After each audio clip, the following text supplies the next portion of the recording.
வணக்கம். ஸ்ரீ சிவசூர்யா ஜோதிட வித்யாலயம் வழங்கும் காலச்சக்கரம். நான் சிவசூர்யா செந்தில்குமார், கோவில் நகரம், கும்பகோணத்திலிருந்து. இந்த பதிவில் நம்ம பார்க்க இருப்பது செல்வம். எப்போதும் நம்ம கையில் செல்வ செழிப்பு இருந்துக்கிட்டே இருக்கணும். அதான் நம்ம மணி பர்ஸில் எப்போதும் பணம் இருந்துக்கிட்டே இருக்கணும். அப்படின்னா என்ன பண்ணலாம் அப்படிங்கிறத பார்ப்போம். இந்த பதிவை ஸ்கிப் பண்ணாமல் பாருங்கள். கடைசி வரைக்கும் நீங்கள் பார்த்தா தான் விஷயம் உங்களுக்கு புரியும். நம்ம சேனலை இது வரைக்கும் நீங்கள் சப்ஸ்கிரைப் பண்ணலைன்னா சப்ஸ்கிரைப் பண்ணி பக்கத்தில் உள்ள பெல் பட்டன், ஆல் பட்டன் அழுத்தி லைக் பண்ணி ஷேர் பண்ணுங்கள். இந்த பதிவு உங்களுக்கு பிடிச்சிருந்துன்னா, இது மாதிரி காசு இல்லாமல் கஷ்டப்படுறாங்க, கையில் காசே தங்க மாட்டேங்குதுன்னு சொல்கிறவங்களுக்கு ஷேர் பண்ணுங்கள். சரி, விஷயத்துக்கு போவோம். சில பேருக்கெல்லாம் பார்த்திங்கன்னா கையில் காசே தங்காது. இந்த பக்கம் வாங்குறது, இந்த பக்கம் போகிறது, இப்படி தான் இருக்கும். இந்த கையில் வாங்கினா இந்த கையில் பிடிங்கிட்டு போகிறதே தெரியாது.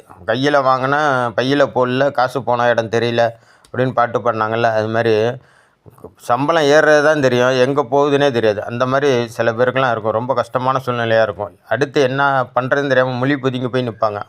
அவங்கெல்லாம் கண்டிப்பாக இதனால் பலன் அடைவாங்க. விஷயம் என்னன்னா, உங்களுக்கு எப்போதும் கையில் காசு இருக்கணும். உங்கள் மணி பர்ஸ் எம்டியாக ஆகக்கூடாது.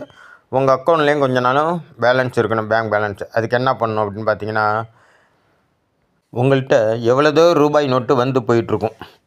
அந்த ரூபாய் நோட்டில் ஒவ்வொரு நோட்டையும் நீங்கள் வெளியில், அதாவது பொருள் வாங்கிறதுக்காக, எந்த பொருள் வாங்கிறதுக்காகவும் பணத்தை நீங்கள் கொடுக்கும்போது, பெட்ரோல் பங்கில் பெட்ரோல் போடுறதுக்கு பணம் கொடுக்கும்போது, ஏதோ ஒரு விஷயத்துக்காக நீங்கள் பணத்தை இன்னொரு அதர் பார்ட்டிகிட்ட பணத்தை கொடுக்கும்போது, நீங்கள் பணத்தை கொடுத்துட்டு பொருள் தான் வாங்க போகிறீங்க. இருந்தாலும் நீங்கள் பணத்தை கொடுக்கும்போது அதில் உள்ள நம்பரை நோட் பண்ணுங்கள்.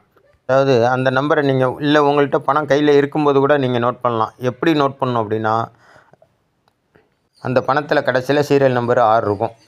6 நம்பரில் உங்களோட டேட் ஆஃப் பர்த் வருதான்னு பாருங்கள். அதாவது நீங்கள் பிறந்த மாதம், வருஷம், தேதி, அதாவது தேதி, மாதம், வருஷம் இந்த மாதிரி வருதான்னு பாருங்கள் சீரியல் படி.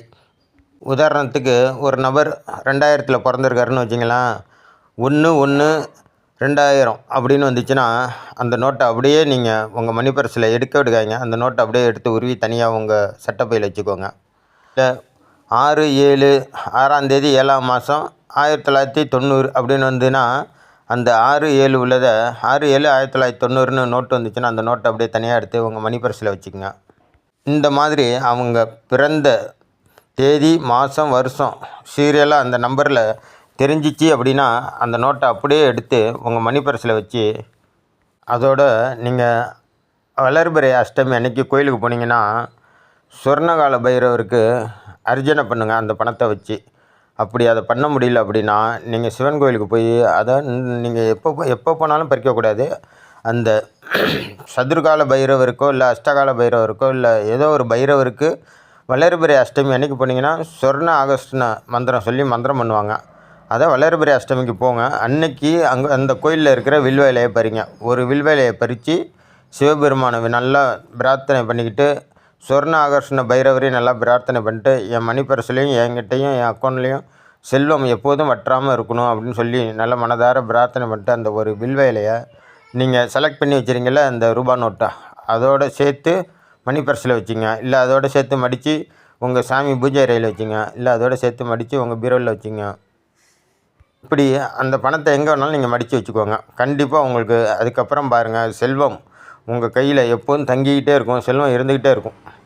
உங்கள் தேவைக்கான செல்வம் கண்டிப்பாக கையில் இருக்கும். நன்றி, வணக்கம். நல்லதே நடக்கும். வாழ்க வளமுடன்.